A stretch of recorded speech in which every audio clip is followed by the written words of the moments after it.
তো এই যে আমি আজকে বাজারে গেছিলাম, তো কি কি নিয়ে এসেছি তোমাদের সাথে সেটাই শেয়ার করছি।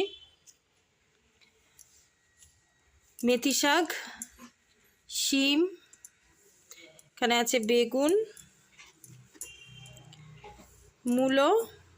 মূলোর সাথে শাকটাও আছে, ব্রকলি আমি খাই না, কিন্তু সৌরভ ভালোবাসে খেতে, তো ওর জন্যই নিয়েছি।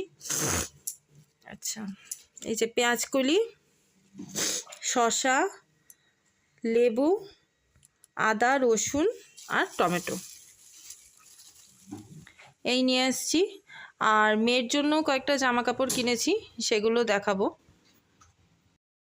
এই যে মেয়ের জন্য যেই জামাটা কিনেছি, এই একটা কিনেছি আর এই একটা,